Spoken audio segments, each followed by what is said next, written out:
नमस्कार बच्चों, कैसे हैं आप सब। उम्मीद करता हूं कि आप सब अच्छे होंगे और आपकी पढ़ाई भी बहुत अच्छे ढंग से चल रही होगी। वर्कशीट के माध्यम से आप पढ़ाई को एंजॉय कर रहे होंगे। तो चलिए शुरू करते हैं आज की वर्कशीट। और आज की वर्कशीट है कक्षा 9 के हिंदी विषय की वर्कशीट नंबर 6। तो लेट्स स्टार्ट। आज की वर्कशीट में गद्यांश दिया हुआ है। गद्यांश का मतलब होता है गद्य का अंश, और गद्य और पद्य किसे कहते हैं मैं एक बार पुनः आपको बता देता हूं। गद्य का मतलब होता है कि हिंदी साहित्य की वह विधा जो कहानी के रूप में लिखी हुई है, और हिंदी साहित्य की वह विधा जो काव्य और कविता के रूप में लिखी रहती है उसे पद्य कहते हैं। तो हम आज गद्य मतलब कि जो कहानी जैसी लिखी रहती है उसके गद्यांश मतलब किसी गद्य का यह अंश है, पूरा गद्य नहीं है। तो इसको ध्यान पूर्वक पढ़ेंगे और पढ़ने के बाद पूछे गए प्रश्नों के उत्तर देंगे। यह अपठित गद्यांश कहा जाता है। इसको अपठित गद्यांश में से हम उत्तर देने वाले हैं। अब इसके मुख्य बात को समझते हैं। लोगों को यह कहते सुना जाता है कि एक और एक दो होते हैं, परंतु एक मुहावरा है एक और एक 11। इस कथन का अभिप्राय है कि एकता में शक्ति होती है। मतलब कि बहुत जगह लोग कहते हैं कि एक और एक मिलकर दो होते हैं, लेकिन एक मुहावरा है कि एक और एक 11 भी होता है। इस मुहावरा के कहने का मतलब हुआ कि जब एक और एक दो व्यक्ति मिल जाते हैं तो उनके काम करने की क्षमता कई गुनी बढ़ जाती है और वह बहुत बड़े से बड़ा काम भी कर सकते हैं। इसीलिए यह कथन कहा गया है कि एक और एक 11 होता है। इसका मतलब कि एकता में शक्ति होती है और वह शक्ति किसी भी काम को करने में सक्षम होती है। जब दो व्यक्ति एक साथ मिलकर प्रयास करते हैं तो उनकी शक्ति कई गुनी हो जाती है। मतलब कि अगर आप अकेले करते हैं तो एक तो मन उत्साहित हतोत्साहित रहता है कि मैं अकेला हूं, कर पाऊंगा या नहीं कर पाऊंगा, अकेले कैसे करूंगा, अगर कोई कठिनाई आ गई तब क्या करूंगा। लेकिन जैसे ही आपके साथ काम करने वाले एक और व्यक्ति आ जाते हैं तब फिर आपकी शक्ति क्या होती है, कई गुनी बढ़ जाती है। नहीं, अब हम लोग कर लेंगे, हम चलिए अब हम लोग को कोई भी पीछे नहीं धकेल सकता है, हम आगे बढ़ जाएंगे। तो वही कह रहा है कि एक और एक 11 होता है, जो यह कहना चाहता है कि जब दो व्यक्ति एक साथ मिलकर प्रयास करते हैं तो उनकी शक्ति कई गुनी हो जाती है। मनुष्य एक सामाजिक प्राणी है, यह कथन अरस्तु का है। Man is a social animal. अरस्तु ने यह बात कही थी कि मनुष्य एक सामाजिक प्राणी है, मतलब मनुष्य समाज में रहता है, समाज में बढ़ता है, समाज से शिक्षा ग्रहण करता है और समाज में ही उसका जीवन यापन होता है।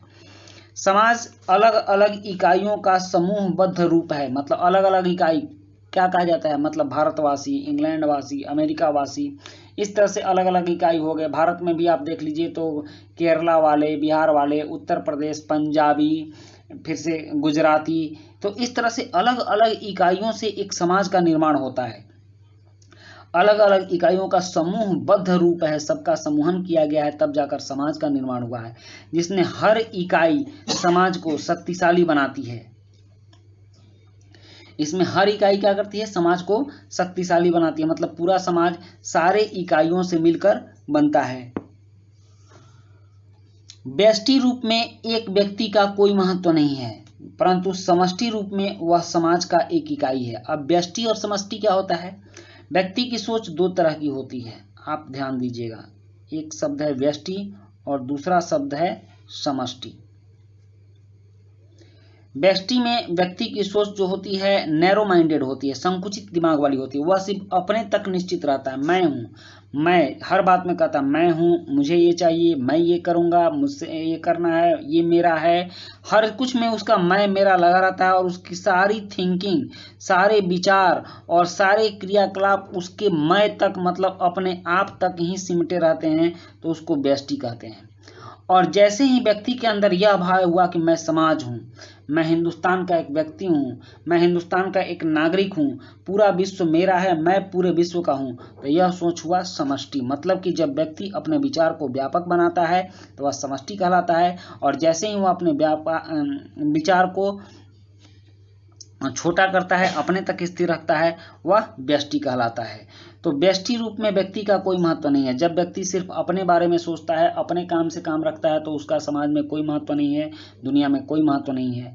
परंतु समष्टि रूप में वह समाज की एक इकाई है। जैसे ही वह समाज के विषय में सोचना शुरू कर देता है और जैसे ही अपने आप को समाज का एक अंग मानता है, तो वह समाज की इकाई बन जाता है।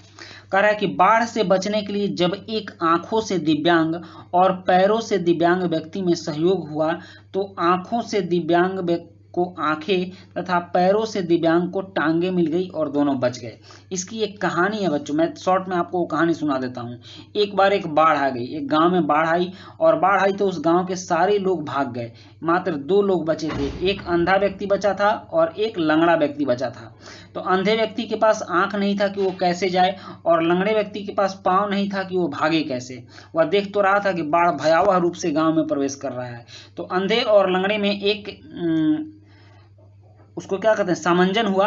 अंधा बोला लंगड़े से कि तुम मेरे कंधे पर बैठ जाओ और तुम मुझे रास्ता दिखाओ, मैं चलता रहूंगा और हम दोनों बाढ़ से बाहर निकल जाएंगे। तो इस तरह से लंगड़ा व्यक्ति अंधे व्यक्ति के कंधे पर बैठ गया, उसने उसे रास्ता दिखाया और दोनों बाढ़ से बचकर बाहर निकल गए। तो वहीं बोले कि एकता में बल होती है, जब दोनों मिले तो पैरों के दिव्यांग को टांगे मिल गई और आंख के दिव्यांग को आंखें मिल गई। जो समाज एकता के सूत्र में बंधा नहीं रहता, उसका पतन अवश्यंभावी है। यह बहुत ही कटु सत्य है कि जो समाज है और समाज के सभी लोग एकताबद्ध नहीं हैं, कोई कहेगा कि मैं हिंदू हूँ, मैं मुसलमान हूँ, मैं सिख हूँ, मैं ईसाई हूँ, मुझे अलग राज्य चाहिए, मुझे अलग देश चाहिए, मुझे अलग जिला चाहिए, तब फिर वहीं से समाज का पतन होना शुरू होता है। इसलिए समाज में एकता होना जरूरी है। भारत की परतंत्रता इसी फूट का परिणाम थी कि कोई भी एक दूसरे से मतलब नहीं रखता था। अंग्रेज छोटे छोटे राजाओं को जीतकर पूरे भारत को जीत लिए, लेकिन जब भारतवासियों ने संपूर्ण भारत को एक राष्ट्र समझा और भारत के लिए राष्ट्रवादी आंदोलन, राष्ट्रीय आजादी के लिए संघर्ष किया, तो अंग्रेजों को यहाँ से भागना पड़ा। गणित में शून्य के प्रभाव से अंक 10 गुने हो जाते हैं। कहा जाता है कि आपके पास कितने रुपए हैं, तो 0 रुपए हैं, लेकिन यही शून्य जब 1 के पीछे लग जाता है तो 10 हो जाता है। 1 रुपया 10 रुपया बन जाता है, एक और पीछे लगेगा तो 10 रुपया 100 रुपया बन जाता है। तो यह एकता का परिणाम है कि जब 1 और 0 मिलते हैं तो 10 बन जाते हैं।